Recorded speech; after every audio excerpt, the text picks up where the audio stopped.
Hello and welcome to Dateline Northeast, a program that gives you an overview of the developments in India's Northeast region. I'm your host Valerie Patton, and the highlights of today's program are: External Affairs Minister Sushma Swaraj meets Northeast Chief Ministers to discuss Act East policy. Huge volume of Manipur's indigenous crop Yongchak or Parkia imported from Myanmar. Spanish cyclist Elias Escribano on world tour reaches Tripura.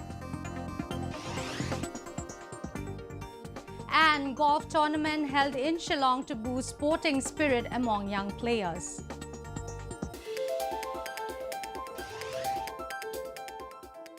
To discuss ways and formulate policies for facilitating the growth of India's Act East policy that focuses on key areas like connectivity issues and improved ties between the Northeastern region and the Southeast Asia, External Affairs Minister Sushma Swaraj recently chaired a high-level meeting with the Chief Ministers of Northeastern states in New Delhi.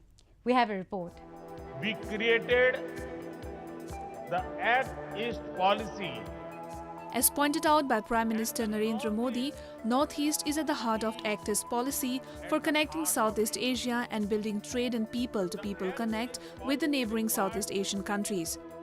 The region is emerging as a hub to improve linkages and India's ties with the Southeast Asian nations in terms of trade, business and connectivity.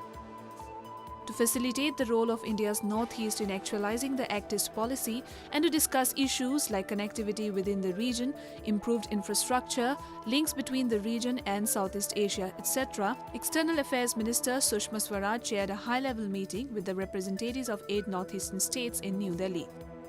The Act East is something that has been there, the doctrine has been there for a long time. And central government felt that it's important that the Northeast states must play a very proactive role, not just to ensure that that Act East succeeds, but also to ensure that we are an integral part of the entire process and the development. So therefore, with that mindset, the Honorable External Affairs Minister had called a meeting. It was a very positive meeting, but this is the first meeting, and it just laid down the basic ideas and principles and the discussions. More nitty-gritty, detailed discussions will take place as time goes forward. But all chief ministers in general laid down what they felt was important. The Chief Ministers of Assam, Nagaland, Manipur, Meghalaya and Deputy Chief Minister of Arunachal Pradesh attended the meeting and raised issues pertaining to the development of connectivity and infrastructure in the region. The discussion mostly revolved around how to scale up air, road connectivity within the northeastern states, ways to expand that network beyond into Southeast Asia via Myanmar through surface and air linkages, and then to expand that to neighbouring nations to the east. It is worth mentioning that the Chief Ministers of the northeastern states have been the strong stakeholders of Act East policy.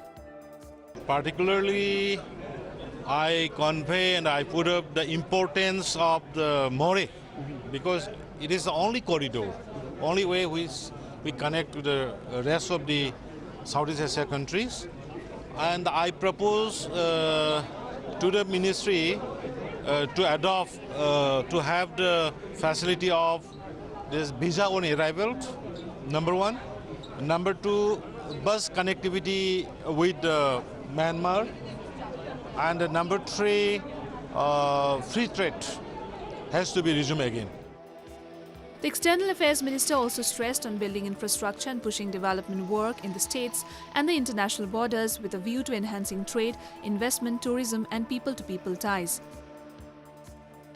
Chief Minister of Tripura, Biplab Kumar Deb, during the meeting, raised the issue of removal of port restriction in Tripura to improve import in the state with Bangladesh.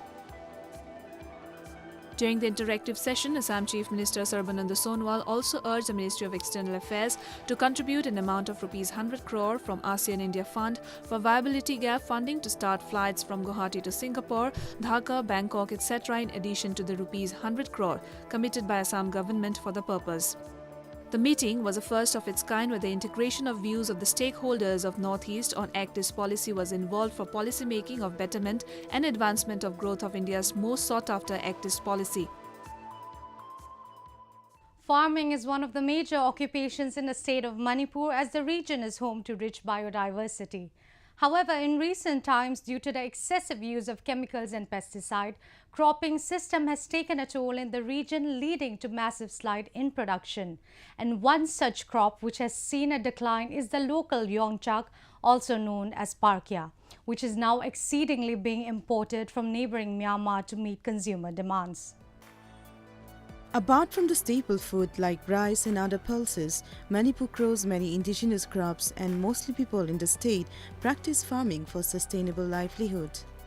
And one of the well-known dishes in the state is yongchak, or Parkia specosia, or Parkia roxburghii in botanical names, which is popularly known as pitai, tree pins or stinky pins in the South Asian countries like Southern Burma, Thailand, Singapore, Malaysia and Indonesia.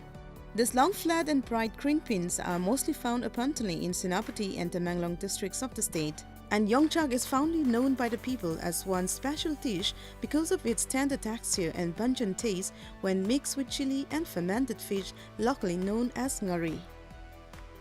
Also known as Peter beans or centaur beans, Parkia is not only used as a dish but also used for medicinal purposes, as the beans has rich fiber and high protein, which helps in diabetes, hypertension, kidney, stomach disorder and constipation among others. Studies have shown that Parkia has rich natural energy boosting sugars. We have faced some sort of different kinds of insect pests and diseases which attack the Parkia. And because of that, it has the production has been declined, and I think mainly because of that, some of the producers has been brought in from the other places. That was the reason. Otherwise, the Parkia, which is particularly from the Senapati district and Tamenglong district, these are supposed to be, even when we say also Parkia, all the Parkia doesn't, they are not similar. It has different kinds of texture, different kinds of taste also, and which are found in Manipur, particularly in that districts. Over the recent years, there has been an enormous change in production due to various factors, including unknown attacks from insect and pesticides, leading the yongchak traders to import from other parts of the state and its neighboring country, Myanmar. During the season, traders from Imphal mostly travel to the nearest Indo-Myanmar border town Moreh and purchase the products in more reasonable prices and later resell in Imphal markets in higher amounts. ꯂꯩꯐꯝꯗꯒꯤ ꯊꯣꯔꯛꯄ ꯀꯨꯏꯗ꯭ꯔꯤ ꯍꯣꯏ ꯐꯅꯌꯥꯝ ꯄꯨꯊꯣꯛꯑꯦ ꯑꯗꯨꯕꯨ ꯃꯅꯤꯄꯨꯔꯁꯦ ꯃꯩꯇꯩ ꯂꯩꯕꯥꯛꯁꯦ ꯌꯣꯡꯆꯥꯛꯁꯦ ꯐꯖꯅꯗꯤ ꯆꯥꯏꯕꯀꯣ ꯄꯨꯗꯤ ꯄꯨꯊꯣꯛꯑꯦ ꯇꯥꯡꯗꯣꯏꯅꯤ ꯚꯔꯥꯁꯨ ꯌꯥꯎꯗꯣꯏꯅꯤ ꯑꯗꯨ ꯆꯩꯔꯥꯎꯕꯅꯤꯅꯀꯣ ꯂꯥꯛꯑꯕꯅꯤꯅ ꯈꯔꯗꯤ ꯄꯨꯗ ꯌꯥꯗ꯭ꯔꯤꯕ ꯑꯗꯨꯒꯤꯅꯦ ꯀꯔꯤ ꯀꯔꯤ ꯄꯣꯠ ꯆꯩ ꯈꯔ ꯀꯔꯕꯥꯔꯒꯤꯗꯃꯛꯇ ꯄꯣꯠ ꯆꯩ ꯑꯆꯥꯄꯣꯠ ꯀꯔꯤ ꯂꯧ ꯂꯥꯛꯄꯅꯤ ꯌꯣꯡꯆꯥꯛꯁꯤꯗꯤ ꯏꯔꯩ ꯂꯩꯗꯦ ꯌꯥꯝ ꯇꯥꯡꯉꯦ ꯑꯩꯈꯣꯏꯅ ꯍꯪꯉꯨꯔꯒꯗꯤ ꯂꯂꯣꯟꯕꯤ ꯃꯌꯥꯝ ꯂꯥꯛꯄꯅꯤꯅꯅꯦ ꯆꯥꯅꯕꯒꯤ ꯃꯄꯨꯟ 5-6 ꯂꯩꯕ ꯌꯦꯟꯅꯔ ꯆꯥꯕ ꯑꯗꯨꯃꯥꯏꯅ ꯇꯧꯖꯩ. A family of legume crops with a powerhouse of nutrients, the seasonal vegetable yongchak is grown during late spring between the months of January to May. Popularly called as satao tree in Thailand, yongchak buds grow in clusters on tall trees, often becoming twisted and longer with maturity. The buds grow with 12 to 18 inches long with 15 to 20 seeds per pot, resulting in good income generation in a year for yongchak growers and traders. Yongchak masing zangkhaida sani piba leye chama yangkhai piba leye chama nga piba su leye zangkhaida ko onna pot na puwa zame kaya hai sara tamba ngamte wa zam ba ge ko ai nimit chumna si loi pung ani humbai da loi na in phal zo ra ga ni wa sita lei roi wa adu ne wa.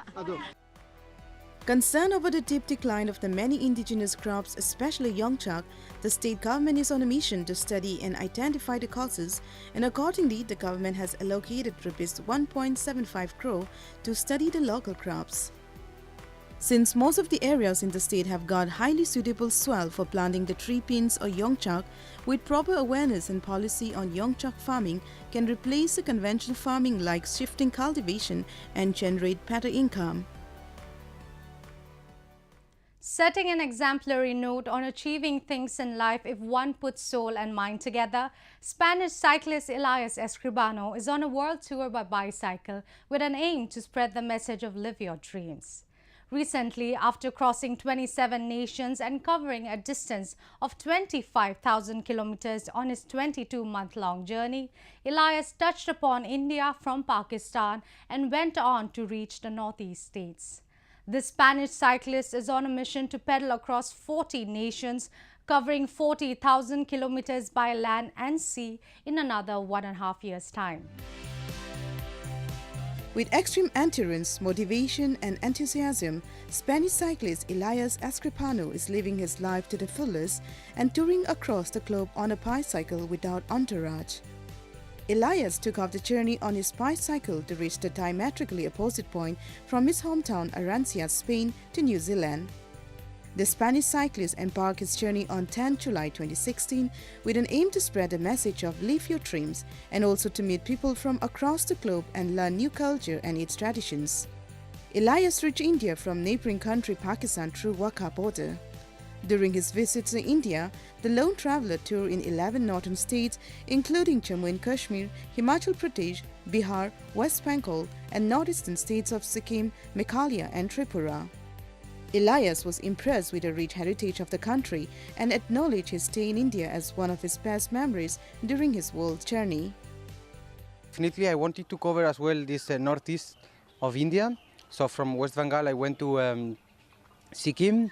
I covered Assam. I cycled around the Meghalaya hills, the West Garo hills and Kashi and the Satri and all these tribal states, including Tripura, where we are now in Agartala. And definitely northeast of India was very, very, very interesting because people is it's very kind, it's very hospitable, and somehow I was feeling like in the green areas, very clean, and so it was like connecting with people and with the nature. Traveling in a bicycle in an unknown terrains and places with sometimes inhospitable climate conditions takes one to be passionate, gutsy, ready to take on challenges in exchange of exploring the new things in life. And such quality is quite prevalent in Elias as he continues his journey to cross 3 continents, including 40 countries covering a distance of 40,000 kilometers in next 1.5 years' time. During his long and arduous journey, the cyclist can explore battle roads, highways, crossing of France, Austria, the Czech Republic, Turkey, among many other countries, including some of the conflict zone and dangerous nations of the world like Iran, Afghanistan, Tajikistan and Pakistan. However, Elias felt that at heart, people of all nations were good, though there may be differences between one nation to another. If it's rainy, if it's windy, if it's cold, if it's hot by myself, so it's definitely a personal challenge. I have to be like strong every day and motivated to move this 70 kilograms cycle by myself. So without security, without support, without a team, I'm alone always. So definitely it's not something easy. It's not for everyone. So definitely it's an adventure. It's an adventure. Elias will travel to Southeast Asian countries, including Myanmar, Thailand, China and other Southeast Asian nations by both land and sea before he ascended to Antipodes in New Zealand. On his last leg of world tour, Elias planned to spend Christmas in one of Southeast Asian countries, Singapore, before returning to his hometown Arancia in Spain by ship. It is also worth mentioning that traveling by cycle was a dream for Elias, but never felt that he would be able to cross such a long distance. However, with sheer passion and perseverance, he is on his way to fulfill that dream in a spectacular exemplary set for others. Let us now take a look at some of the events that made news in the Northeast recently. 2 border security forces personnel lost their lives in an IED blast that occurred near the BSF sector headquarters in Koirengi campus in Manipur's Imphal city. The blast had injured 5 persons and later 2 injured Jawans succumbed to their splinters injuries. 1 civilian is reported to be in a critical condition and the other 2 are said to be out of danger. The blast took place inside one of the stores situated on the national highway of Imphal to Dimapur Road. The deceased Jawans were on RP duty on the main road when the bomb exploded. In a bid to spread awareness about women's safety with Prime Minister Modi's strong message of Beti Bachao, Beti Padhao, 20-year-old lad from Manipur, G. Inokbi Chingtam, cycled from his home state to Delhi, covering a distance of approximately 3,100 kilometers in 23 days. During the course of his solo journey, Chingtam visited the schools located in the rural areas of the state. He traveled through and also distributed books to the school kids. He expressed that the idea came up with the view to the increasing number of growing crimes against women, so he felt the need to create awareness against these heinous crimes and to do something for the welfare of the country. The northeastern state of Tripura is blessed with favorable agroclimatic conditions suitable for production of large variety of horticultural crops, among which include varieties of pineapples. Realizing the availability of abundance of pineapples and its quality, the state government is making efforts to expand the market of sweet pineapples globally. Recently, in a major boost towards enhancing the growth of pineapple farmers and doubling their income, State Agriculture and Transport Minister Pranjit Singh Roy informed that the sweet pineapples of the state shall now be available in markets of Dubai. Assam Governor Professor Jagdish Mukhi was sworn in as acting governor of Manipur recently after a ceremony held at Raj Bhavan in Imphal. The oath of office in secrecy was administered by Acting Chief Justice of High Court of Manipur, Justice N. Koteshwar Singh, in presence of Deputy Chief Minister Y. Joy Kumar Singh, Speaker Y. Kemchand Singh, and other state seniors at the Darbar Hall. Governor Mukhi will hold the office in the absence of Governor of Manipur, Dr. Najma Heptullah. Chief Minister of Manipur N. Biren Singh recently launched Go to Village Hungang Chatse mission at Latpupat Tera village in Imphal West. Similarly, the mission was launched in across 60 villages of all 60 constituencies in the state. Speaking at the event, Chief Minister N. Biren Singh said, politicians should refrain from doing politics that affects the lives of people. He further said that the government doesn't belong to any political party, but it belongs to the people and is for the people.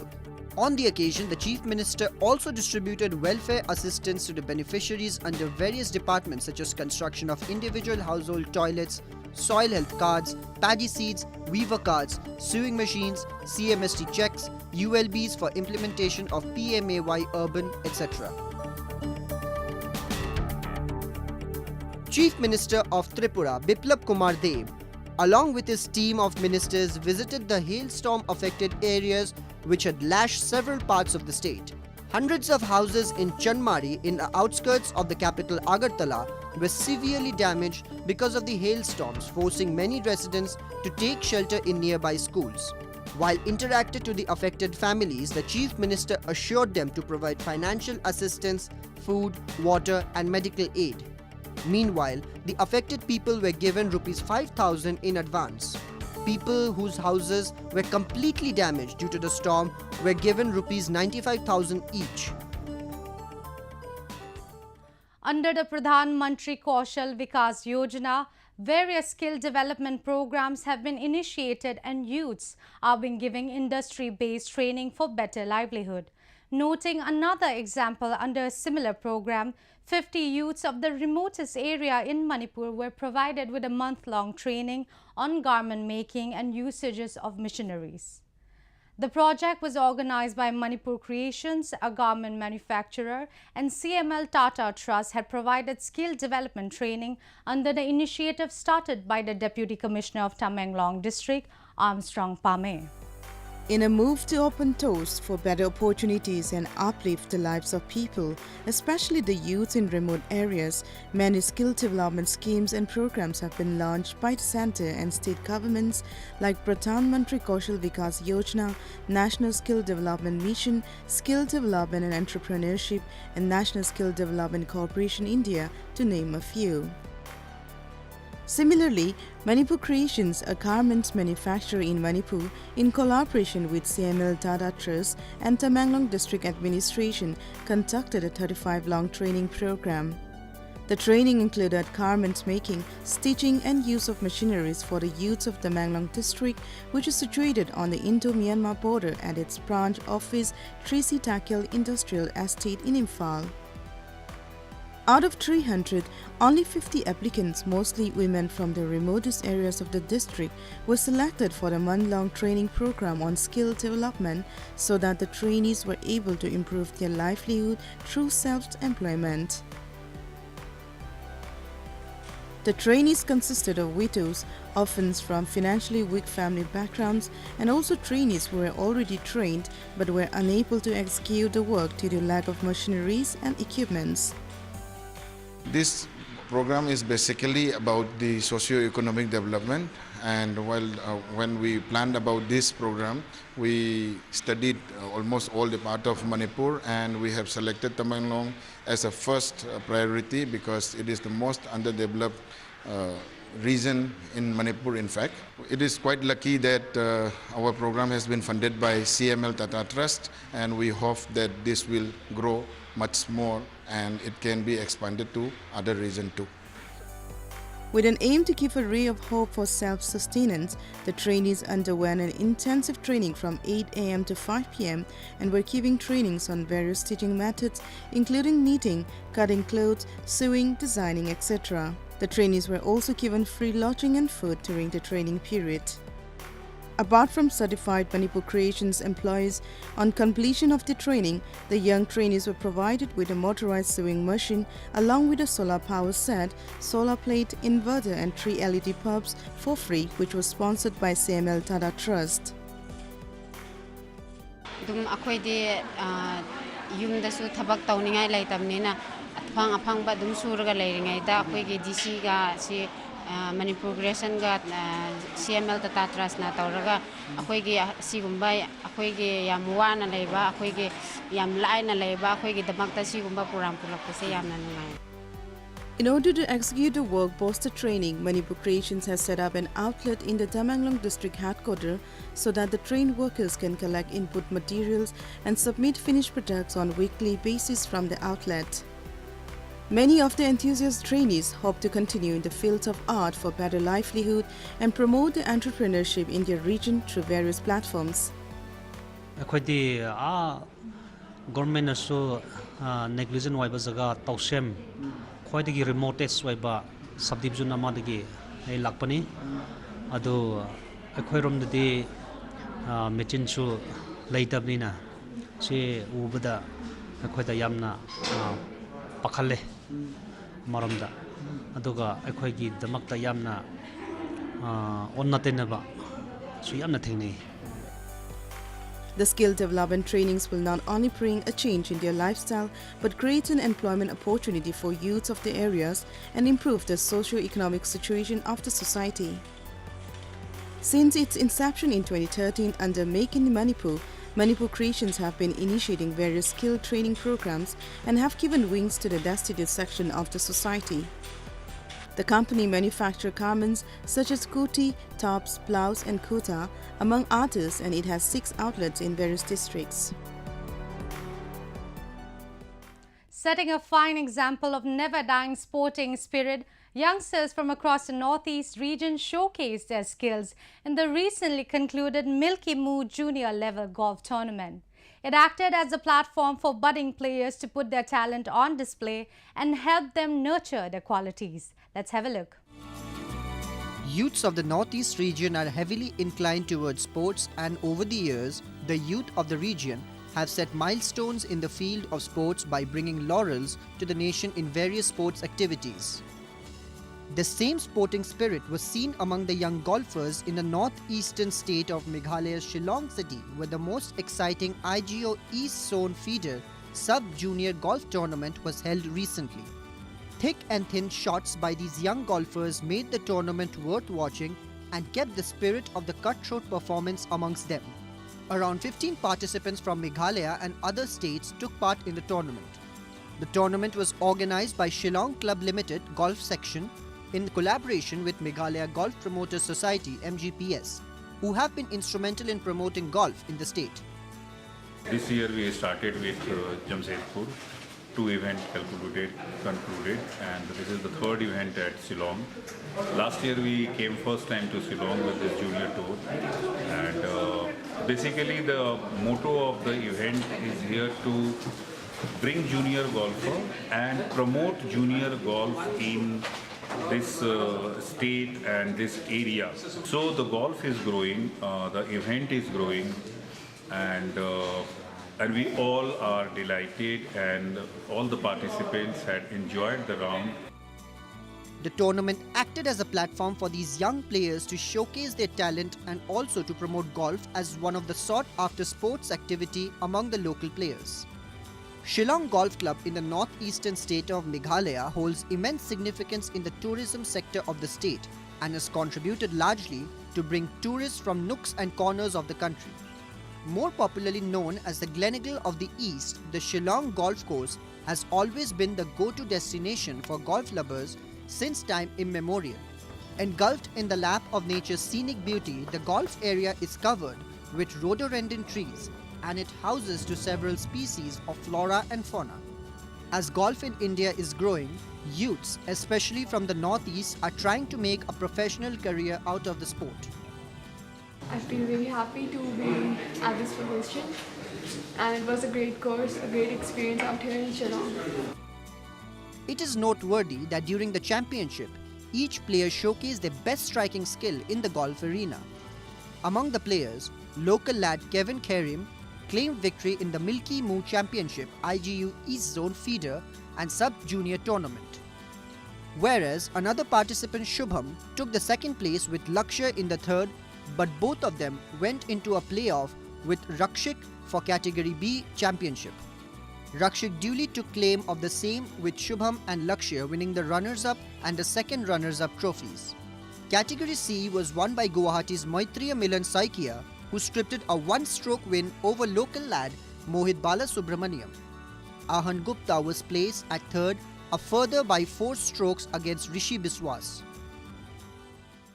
With that, we've come to the end of this episode of Roving Report.